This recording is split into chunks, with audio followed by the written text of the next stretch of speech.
1 year ago, I purchased a Humvee from the Netherlands. So welcome to the Netherlands. We are again in the Netherlands for something new.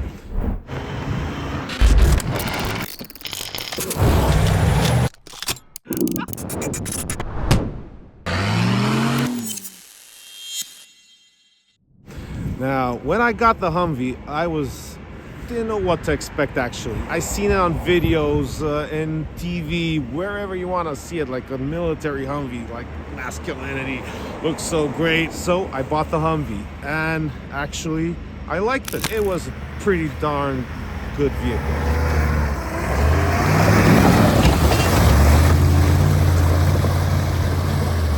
Now it's time to see a new vehicle that I liked it a lot before the Humvee. I mean, I saw it a long time ago when I was a kid, when I started off-roading, and right now I'm here to check out one, probably buy one. Be honest. Okay, so I can't lie in front of the camera. We're actually not gonna see it and probably buy it.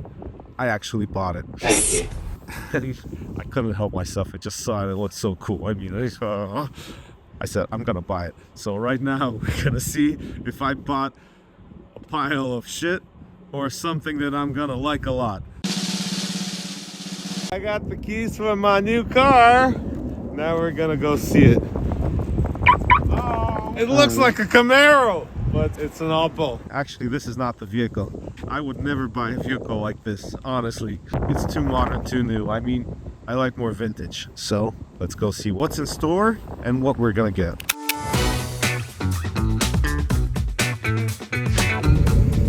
$80 kilometers per hour.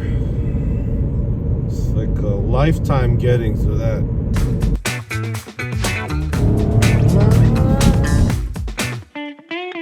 So we are at the location. I just can't wait. Okay, so take a left. Look at it. It's a Toyota. Look at it, so awesome. But that's not the vehicle.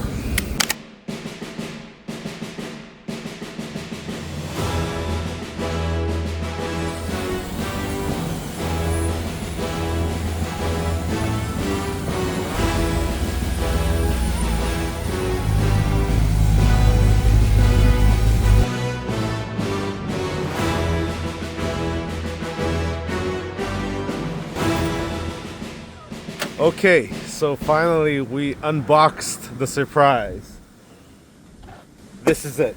For the people that are wondering what it is exactly, it's a Volvo. It's either called TGB13 or a C304. It's with a V30 carbureted engine. I think it's 117 horsepower. It's with 6x6 portal axles. It has 38-inch really aggressive mud tires. It's built in 1975, so this is a 50-year-old vehicle. You know, some could say, wow, it's like pushing the limits. Well, it's a very strong vehicle. It has only 9,000 kilometers on the clock. It looks really similar to a Land Rover. You know, it has like all these push forward glasses, doors. I really like this option. Just open up the front windshield. It doesn't have aircon, so this is your only aircon. To get into it, it's tough. Look at it. Look at how far away I'm doing like yoga poses in this vehicle. Jump in and you're ready to go. Look, it is so cool, like all analog. Here you have for the 6x6 diff locks. You have the gauges for fuel temperature. The most important things you need to know: speed, fuel, temperature. That's it. Let's start it up.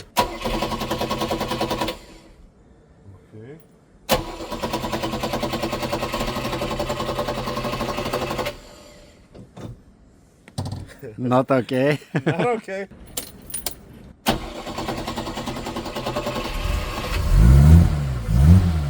Here it is. The problem was that we were putting too much gasoline in it. The choke was on. Right now it started without the choke. Oh yeah. This is how a 3-liter motor sounds. Now it's not a V8. but still sounds okay. You know, the funny thing is here, it's a very capable vehicle, but the thing that I'm starting to love that it's a lot more quieter than the Humvee. So big switches. What's this? Oh, these are the lights. Now we have windshield wipers. Now, see? The one on the right works. Now let's see the one on the left.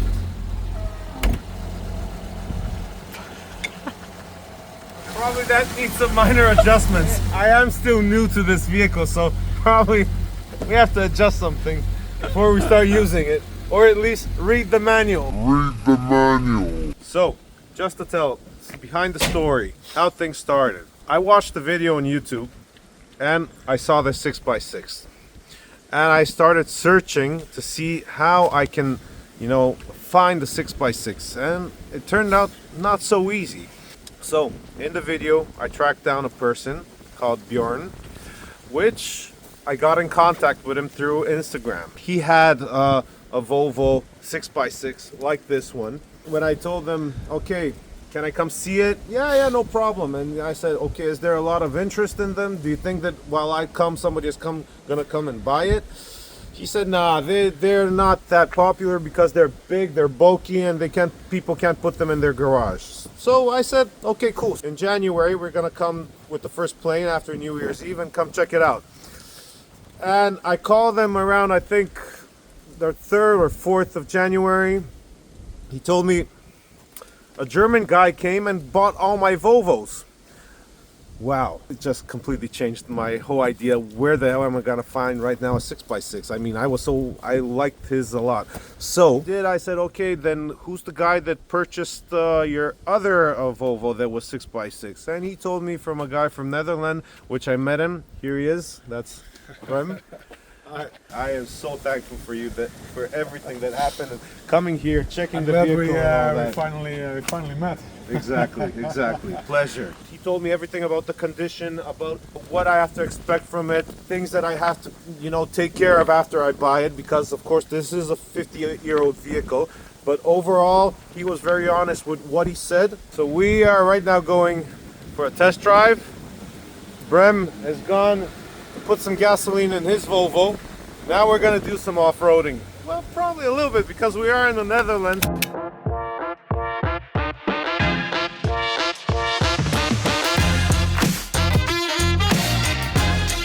These are the sticks for the windows. Look at them. Look at them. Everything is thought of. Unbelievable. Awesome. Okay. Yeah? We're ready to go. It's the first ride in the 6x6 for you, right? Oh yeah. Well, I've driven the Russian Zil, but, but that's a different story. Yeah, okay, first gear. All right, we're rolling. We're at a 6x6. Oh.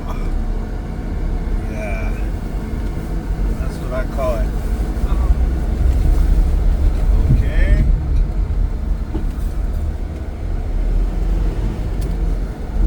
The wheel turns really nice without having in mind that it's without servo. It is very easy to spin this wheel. I'm not sure which gear I am. I think because they're really strange. You can just feel it. It's like a. Okay, that's the second gear, so we should have gone into first. Okay, third gear. Alright. Now I'm going 40 kilometers per hour. I mean, compared to the Humvee, the main difference is here you can talk in between. I can talk with the co-driver without a problem. It's not noisy. Probably I can put also a stereo system here, which can sound also better. But it drives awesome. I mean, I didn't expect that. Talking about Volvo and Humvee, I'm probably gonna do a test between them. Just curious which is gonna perform better than the other. Okay, making a turn. Okay, let's see if we're gonna make the turn. Oh, wow.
heard these things have some issues with the brakes because they've used it from Land Rovers.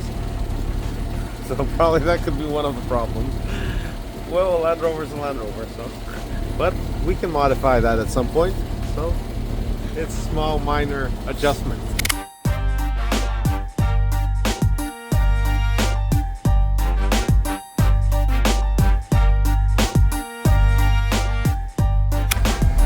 Okay, so we changed the vehicles. So we're testing right now the 4x4. They're also really cute, really nice. Wow. This one's going fast. Going like 35 kilometers per hour.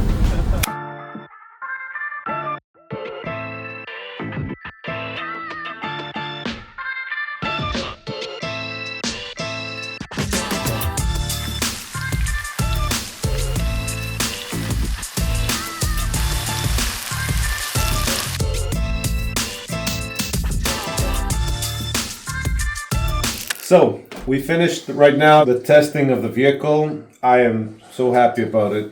So good. I mean, there's so much things that I want to learn about it. We're going to ask him for some of his experiences with the TGB. My first experience was like your experience online. I've always been driving 4x4 vehicles. When I was 18, I got my driver's license and I bought a Suzuki Samurai. Okay, That's that's a small one. Yeah, it's a sweet ride. Yeah, it's a sweet ride.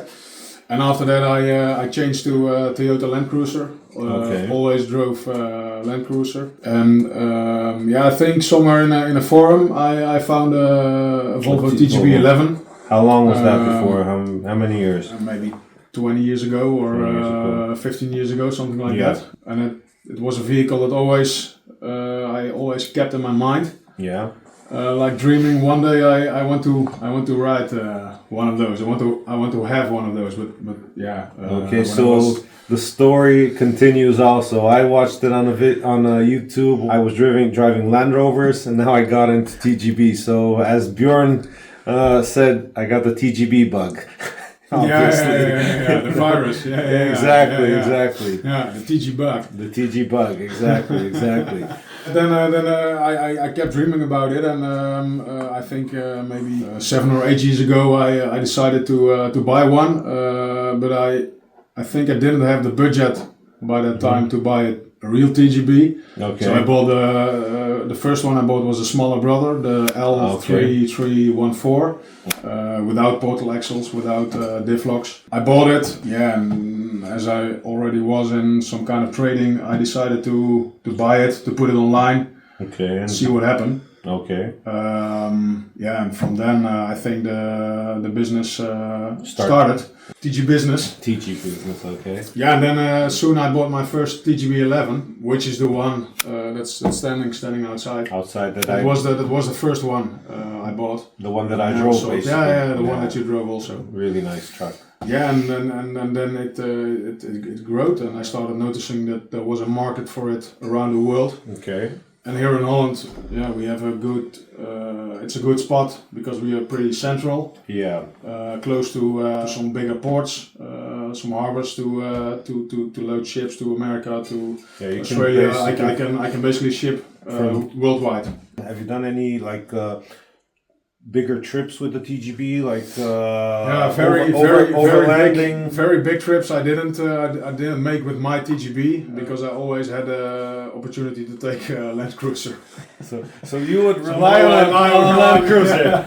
Okay. Now I'm a bit destroying the business, but also the TGB is reliable. Is bulletproof. It's made for war. Everything is made, how do you call, over-engineered. Over-engineered, exactly. And still, pretty simple. And everything can be repaired on the field. Can be repaired on the field. The other thing I wanted to ask you is it very expensive to own it? Is it basically, in terms of maintaining it, is it expensive if somebody wants to buy one? Because as I see, it's very simple. It has simple things to do. I suppose that to somebody to own it, basically it's going to be a lot easier to own than a modern vehicle, right? Yeah. And also it has simple filters, simple electronics. Yeah, exactly. Yeah, the almost no electronics, no computers in it.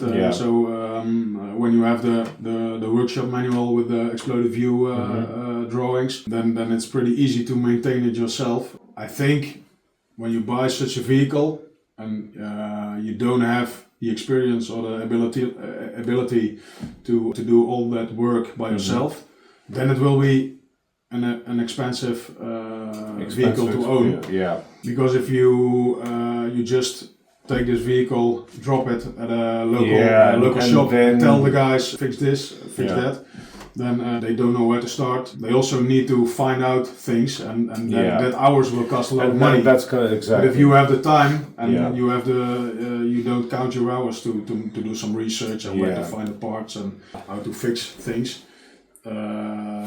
Then it's definitely not a very much more expensive vehicle than other vehicles. Other ones. Still, it's a 50 years old vehicle. Yeah. Check out everything on time and do you it. have to maintain it and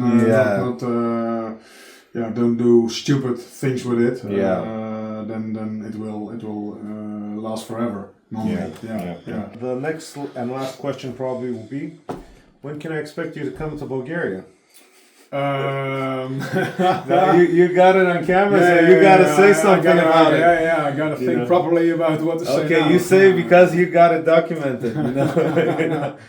How many battery did your phone have? Maybe this year, and otherwise next year. Okay. Is that fine? It's fine. Yeah? It's fine. Then I'll prepare. Especially, I'm gonna give you the Humvee to drive and test it. I'll drive the TGB then. Right. Okay, we got a deal here. We got a deal. Thank you very much for everything. We keep in touch. I'll keep in touch for everything. So, and maybe next time we meet up is in Bulgaria. I hope you can come. Yeah, I will definitely. We are right now going to meet another TGB fanatic.